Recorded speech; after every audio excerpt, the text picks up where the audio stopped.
இங்கே பேசிய பல பேர் சொன்னாங்க, அரசியலமைப்பு சட்டம்தான் இன்றைக்கு நம்மளை பாதுகாக்கின்ற கேடயமாக இருக்கிறது என்று சொன்னார்கள். உங்களுக்கெல்லாம் தெரியும், அரசியலமைப்பு சட்டம்னா ஏதோ ஒன்று நினைக்க வேண்டாம். அரசியலமைப்பு சட்டம்ங்கிறது இந்திய நாட்டில் பிறந்த ஒவ்வொருவரும் எப்படி இருக்க வேண்டும், எப்படி நடந்து கொள்ள வேண்டும், அவர்களுக்கான கடமைகள் என்ன, அவர்களுக்கான உரிமைகள் என்ன என்று சொல்லக்கூடிய ஒரு மிகப்பெரிய புத்தகம். நீங்கள் நரேந்திர மோடி அவர்கள் சமீபத்தில் பிரதமராக பதவியேற்கும் பொழுது டிவியிலெல்லாம் பார்த்துருப்பீங்க. போய் ஒரு புத்தகத்தை தொட்டு கும்பிட்டு போய் பதவியேற்றார். அந்த புத்தகம் தான் அரசியலமைப்பு சட்டம் அப்படிங்கிறது. ஆனால் அவர் பிரதமராகிறதுக்கு முன்னாடி, தேர்தலுக்கு முன்னாடி என்ன சொன்னார்னா, நாங்கள்லாம் அடுத்து வந்தால் இந்த அரசியலமைப்பு சட்டத்தையே மாற்றிடுவோம்னு சொன்னார். அவர் அப்படி சொன்னார், அரசியலமைப்பு சட்டத்தை மாற்றிடுவோம்னு சொன்னார். என்ன அப்படி அரசியலமைப்பு சட்டத்தை மாற்றிடுவோம்னு சொன்னால், அரசியலமைப்பு சட்டத்துக்கு முன்னாடி மனுதர்ம சட்டம் அப்படின்னு ஒரு சட்டம் இருந்துச்சு. அதுதான் என்ன சொல்லுச்சுன்னா, நீ காலில் செருப்பு போடக்கூடாது, நீ தெருவழியாக செருப்பு போட்டு நடக்கக்கூடாது, தாழ்த்தப்பட்ட மக்கள் தனியாக ஒரு காலனியில் தான் இருக்கணும், ஊர்க்காரங்களாம் தனியாக ஒரு இடத்துல இருக்கணும், அந்த ஊர் தெருவில் தாழ்த்தப்பட்ட மக்கள் யாரும் போய் குடியிருக்கக்கூடாது, அவங்களுக்கு அடிமை வேலைகள், நீ புனை எரிக்கணும், நீ அவங்களுக்கு செருப்பு தைச்சு கொடுக்கணும், அவங்களோட வீடுகள்லாம் துப்புரவு செய்யணும், நீ அவங்களுக்கு அடிமையாக தான் இருக்கணும், இப்படின்னெல்லாம் சொன்னதுதான் மனு தர்ம சட்டம். அது யாரால சொன்னா, கடவுளே இப்படி ஒரு சட்டத்தை உருவாக்குனாரு, கடவுளோட நெத்திலிருந்து ஒருத்தன் பிறந்தான், தோல்லிருந்து ஒருத்தன் பிறந்தான், இப்படியெல்லாம் சொல்லி கதை விட்டாங்க.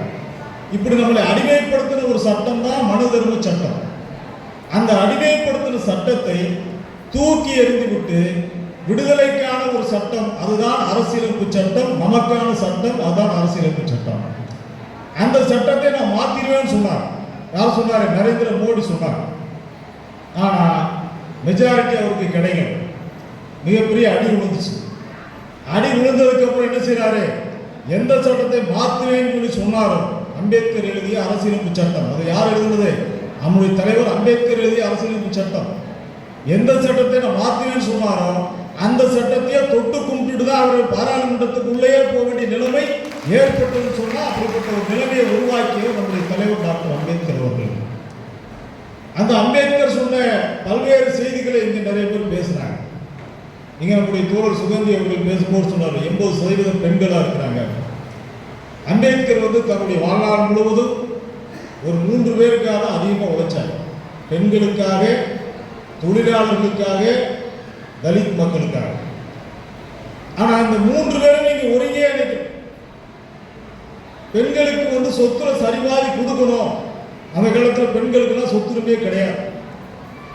பெண்களுக்கு சம உரிமை கொடுக்கணும்னு சொல்லி சட்டம் எழுதுறதுக்காக அம்பேத்கர் முன் வரும் பொழுதுதான், இப்படி ஒரு சட்டம் எழுதுனா அம்பேத்கர் இருக்கக்கூடாது, அவர் சட்டத்தை எழுதக்கூடாது அப்படின்னு அவருக்கு கடுமையான எதிர்ப்பு வரும் பொழுது, அந்த இந்து மத சட்டத்தை திருத்துவதற்காக முயற்சி செய்யும் பொழுது அது நடக்கலைங்கிற பட்சத்தில், இப்படி ஒரு சட்டத்தை எழுதுவதற்கு எனக்கு முடியலன்னா எனக்கு இந்த சட்டம் எழுதக்கூடிய இந்த தேவையே இல்லைன்னு சொல்லி தன்னுடைய மத்திய மந்திரி பதவியை ராஜினாமா செய்துவிட்டு போனவர் தான் டாக்டர் அம்பேத்கர் அவர்கள். யாருக்காக?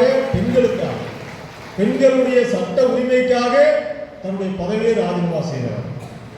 அம்பேத்கர் முதல்ல ஒரு கட்சியை தொடர்ந்தார். அது என்னது? இந்தியன் லேபர் பார்ட்டி, இந்திய தொழிலாளர்களுக்கான கட்சி. அம்பேத்கர் தாழ்த்தப்பட்ட மக்களை தொழிலாளர் வர்க்கமாக தான் பார்த்தார்.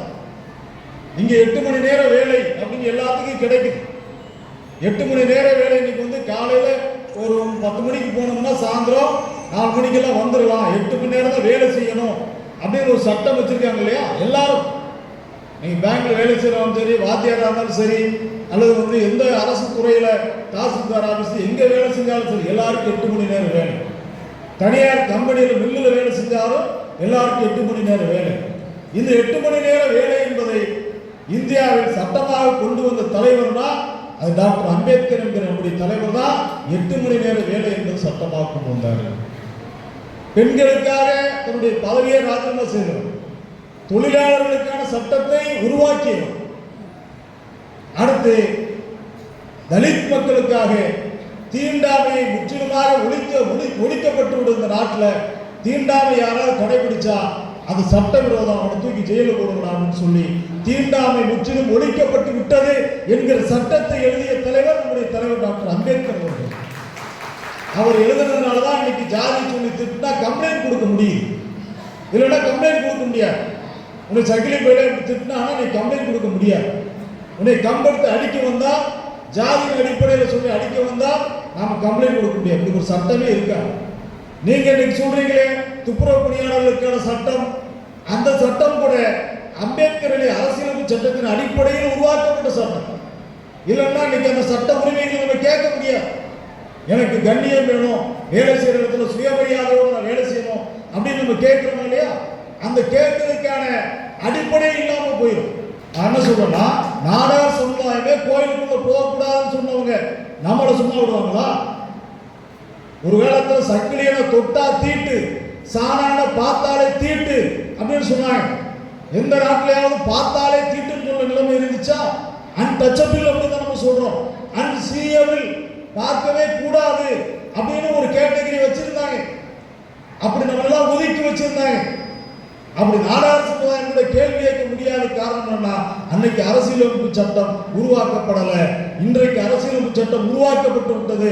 அரசியலமைப்பு சட்டம் இருக்கிறதுனாலதான் புள்ளலக்கோட்டையில நாங்க நடுவழியா போவோம் அப்படின்னு சொல்றதுக்கு காரணம் என்னது? அரசியலமைப்பு சட்டம் இருப்பதனாலதான்.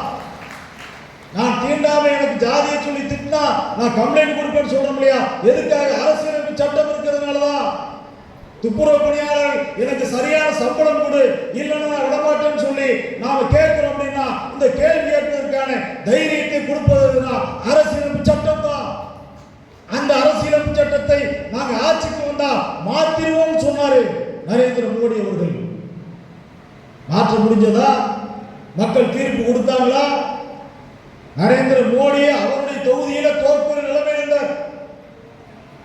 இன்றைக்கு நரேந்திர மோடி மெஜாரிட்டி இல்லாம இருப்பதற்கு காரணம் என்னன்னா, தந்தை பெரியார் பிறந்த தமிழ்நாடு மண்ணு தான். இந்த மண்ணில் பிஜேபி ஒரு இடத்தில்